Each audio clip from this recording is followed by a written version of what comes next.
Hello students, welcome to the my YouTube channel Soni classes. Students, आज मैं आपके लिए क्लास 12 की फिजिक्स का एक नेक्स्ट वीडियो आपके बीच लेकर आया हूँ, जो कि हमारा चैप्टर चल रहा था वैद्युत विभव तथा धारिता। आज हम इस चैप्टर के एक नेक्स्ट टॉपिक पर बात करेंगे। इससे पहले मैंने आपको संधारित्र के बारे में समझाया और संधारित्र के तीनों प्रयोग हैं, उन तीनों प्रयोगों को मैंने आपको बहुत अच्छे से क्लियर किया था। आपने संधारित्र यदि टॉपिक नहीं पढ़ा है तो आप प्लीज़ उसको जरूर पढ़ लें, क्योंकि बहुत ही इंपॉर्टेंट टॉपिक है, पेपर में बहुत बार पूछा जाता है, संधारित्र से क्वेश्चन बनते हैं, तो आप उसको जरूर तैयार कर लें। आज हम पढ़ेंगे संधारित्रों का संयोजन। यानी संधारित्रों का संयोजन दो प्रकार से जो होता है, एक श्रेणी क्रम संयोजन और दूसरा होता है समांतर क्रम संयोजन। तो आज हम संधारित्रों का संयोजन पढ़ेंगे, बहुत ही ध्यान से आपको समझना है। आज इस वीडियो में मैं आपको श्रेणी क्रम संयोजन के बारे में समझाऊंगा, उसके बाद जो नेक्स्ट वीडियो हमारी होगी उसमें हम समांतर क्रम संयोजन को पढ़ेंगे। चलिए स्टार्ट करते हैं। हमारा टॉपिक है संधारित्रों का संयोजन।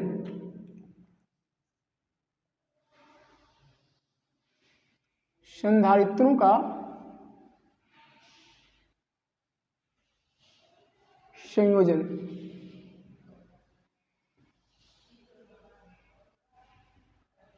Combination of capacitor. तो संधारित्रों का संयोजन क्या होता है? संधारित्र मैंने पहले ही क्लियर किया, संधारित्र क्या है। आज हम इसके संयोजन पर बात करेंगे। सही संयोजन का मतलब जोड़ना। ये दो या दो से अधिक संधारित्रों को यदि एक साथ लेकर जोड़ा जाए तो उसके लिए हम उस व्यंजक को स्थापित करेंगे। ध्यान समझिएगा। इसमें पहला आज हम पढ़ेंगे श्रेणी क्रम संयोजन। श्रेणी क्रम संयोजन, इंग्लिश बोलेंगे सीरीज कॉम्बिनेशन।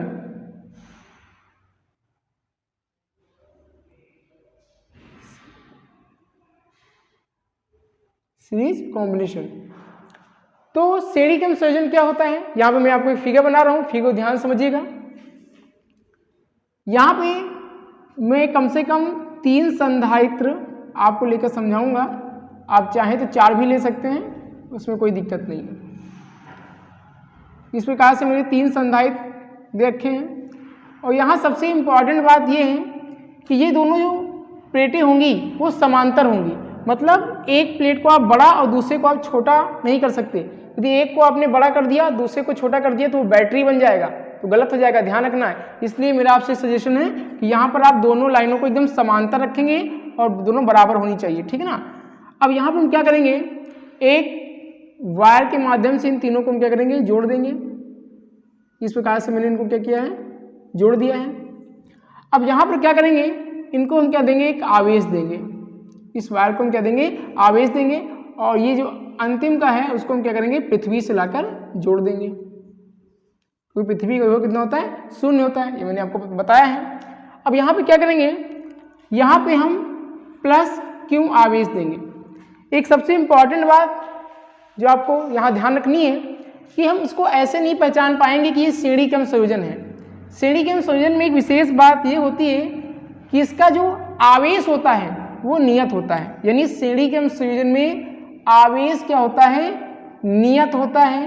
ये सबसे इम्पॉर्टेंट बात है जो आपको ध्यान रखना है। यहाँ से क्वेश्चन भी बनता है ऑब्जेक्टिव में कभी कभी कि श्रेणी क्रम संयोजन में, मतलब संधारित्र के लिए बात की जाएगी, श्रेणी क्रम संयोजन के लिए तो क्या नियत होता है, आवेश नियत होता है। यानी इन तीनों संधारित्रों पर आवेश क्या होता है, नियत होता है। ये सबसे इंपॉर्टेंट बात है, ये आपको ध्यान में रखना है, ठीक है ना। तो यहाँ से क्या करेंगे, इसकी जो धारिता है वो सपोज क्या है, C1 है, इसकी धारिता क्या है, C2 है, और इसकी धारिता क्या है, C3 है। इसका विभव V1 है, इसका विभव क्या है, V2 है, और इसका विभव क्या है, V3 है। इस प्रकार से हम क्या करेंगे, इन पर आवेश देंगे और इनके विभव क्रमशः V1, V2 और V3 हो जाएंगे। और इनकी धारिता क्रमशः क्या हो जाएगी, C1, C2 और C3। इस प्रकार से सबसे पहले आपको फिगर बनाना है, ठीक है ना। अब यहाँ पर क्या करेंगे, इसकी जो परिभाषा लिखेंगे, तो परिभाषा आपको ध्यान समझना है। मैं आपको परिभाषा को समझा रहा हूँ। परिभाषा यहाँ पे आपको लिखनी है, उसके बाद आपको ये फिगर बनाना है, उसके बाद आपको यहाँ पे गणना करनी है, उसके बाद इसके आप प्रूफ करेंगे, ठीक है ना, डेरिवेशन करेंगे। तो इसकी परिभाषा क्या होगी, ध्यान समझिएगा। यदि 2 या 2 से अधिक, मतलब 2 या 2 से अधिक, यदि 2 या 2 से अधिक संधारित्रों का ऐसा संयोजन मतलब दो या दो से अधिक संधारित्रों का ऐसा संयोजन जिसके प्रत्येक संधारित्र पर विभव V1, V2 और V3 हो और उनकी धारिता के अनुसार C1, C2 और C3 हो और पूरे संधारित्र पर क्या हो, आवेश क्या हो, नियत हो। ध्यान समझिएगा, यदि दो या दो से अधिक संधारित्रों का ऐसा संयोजन जिसके संधारित्र पर विभव V1, दूसरे संधारित्र पर विभव V2 तथा तीसरे संधारित्र पर विभव V3 हो और उनकी धारिता C1, C2 और C3 हो और पूरे परिपथ पर आवेश क्या हो, नियत हो, तो इस प्रकार के संयोजन को हम श्रेणी क्रम संयोजन कहते हैं। ठीक, तो इस प्रकार से आपको यहाँ पे परिभाषा लिखनी है। अब यहाँ पे गणना करना है आपको, तो गणना अपने शब्दों में आप कर सकते हैं, हालांकि हम यहाँ पे बता दे रहे हैं। माना तीन संधारित्र जिनकी धारिता के अनुसार C1, C2 और C3 है, उन पर विभव V1, V2, V3 है, उनको प्लस क्यू आवेश दिया गया है जो कि क्या है, नियत है, और अंतिम के संधारित्र को पृथ्वी से जोड़ा गया है और पृथ्वी का विभव क्या है, 0 है। इस प्रकार से यहाँ पर आपको बताना है। ठीक है ना, तो ध्यान से समझना, इस प्रकार से आपको गणना यहाँ पे अपने शब्दों में आपको करना है, तो आप गणना कर लेंगे। अब यहाँ पर आपको हम डेरिवेशन करना सिखा रहे हैं, वो ध्यान से आपको समझना है। ठीक है ना, तो देखिए यहाँ पर सबसे पहले आपको एक इम्पॉर्टेंट बात बता दें कि यदि आवेश नियत होगा, यदि परिपथ में क्या होगा, आवेश नियत होगा, तो आपको स्टार्टिंग करनी है विभव से, मतलब आपको विभव से ही शुरुआत करनी है। तो यहाँ पर ध्यान दीजिएगा, तो हम यहाँ पर क्या कर रहे हैं, इसका कुल विभव निकाल रहे हैं। तो कुल विभव, इसका कुल विभव क्या हो जाएगा, V, और V इक्वल टू हो जाएगा V1 plus V2 plus V3, V1 plus V2 plus V3। मतलब यहाँ पे मैं आपको थोड़ा सा टेक्निक बता रहा हूँ कि स्टार्ट कहाँ से करना है। एक्चुअली बहुत लोग यहाँ पे कंफ्यूज जाते हैं कि स्टार्ट हम कहाँ से करें, तो मैं आपको इसका एक तरीका बता रहा हूँ। ठीक है ना, कि यदि आवेश नियत है तो आपको स्टार्टिंग विभव से करनी है। अभी हम समांतर क्रम संयोजन पढ़ेंगे, उसमें विभव नियत होगा तो हमको स्टार्टिंग आवेश से करना होगा। तो ये थोड़ा सा हम ऐसे टेक्निक से इसको याद कर सकते हैं, अपोजिट लेना है। ठीक है ना, तो आपको कन्फ्यूजन नहीं होगी। तो इसको मान लेते हैं क्वेश्चन नंबर फर्स्ट। अब बट हमने यहाँ पे पढ़ा है जो आपकी धारिता होती है उसका फॉर्मूला हमने पढ़ा है, C इक्वल टू क्या होता है, Q अपान V होता है, जो आपको पीछे पढ़ाया गया। अब यहाँ पे हमको किसका मान निकालना है, V का मान निकालना है, क्योंकि हमने V से स्टार्ट किया है।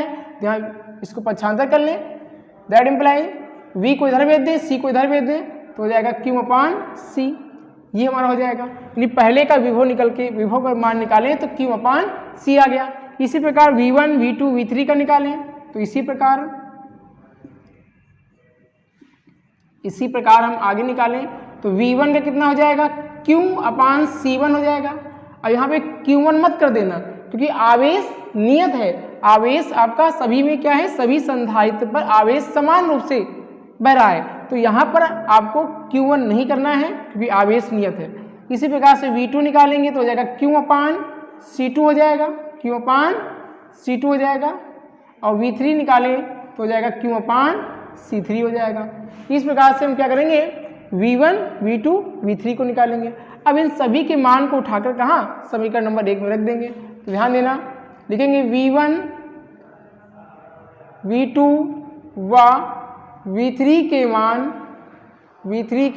मान समीकरण नंबर 1 में रखने पर, तो यहाँ पे हम V1, V2, V3 के मान क्या करेंगे, समीकरण नंबर 1 में रख देंगे। तो यहाँ पे देखिए V के स्थान पे क्या हो जाएगा, Q अपान C, तो हो जाएगा Q अपान C। यहाँ पर ध्यान देना, V के स्थान में क्या रखा गया, Q upon C equal to V1 के स्थान पे क्या रखा गया, Q अपान C1 प्लस का Q अपान C2, ऐसे हम भरते जाएंगे यहाँ पे Q अपान C3।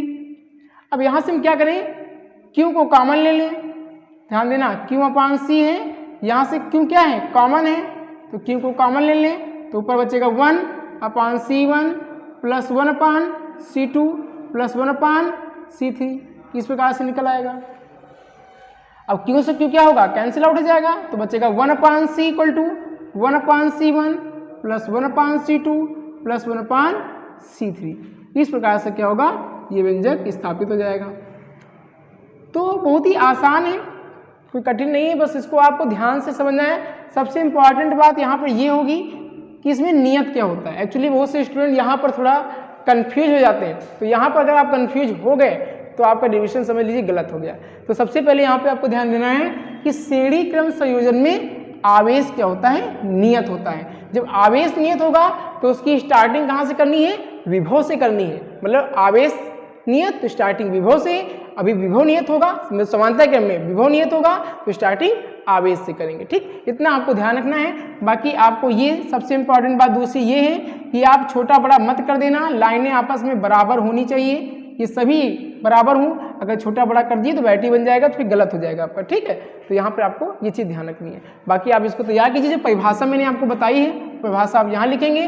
बाकी गणना अपने शब्दों में आप करें तो ज़्यादा बेटर रहेगा। ठीक है ना, बाकी गणना आपको मैंने बता दी, इस प्रकार से गणना करना है। बाकी डेरिवेशन जैसे मैंने आपको बताया एकदम अच्छे से आपको करना है। ये समझ लीजिए मेरी एक फेयर नोट से जैसे हम आपको बता रहे हैं ऐसे ही आपको कॉपी में भी करना होगा। ठीक है ना, तो चलिए मैं फिर मिलूंगा आपसे एक नेक्स्ट वीडियो में। तब तक आप इतना तैयारी करें और चैनल पर नए हैं चैनल को सब्सक्राइब जरूर करें और वीडियो अगर पसंद आई हो तो प्लीज़ इसको लाइक जरूर करें। Thank you.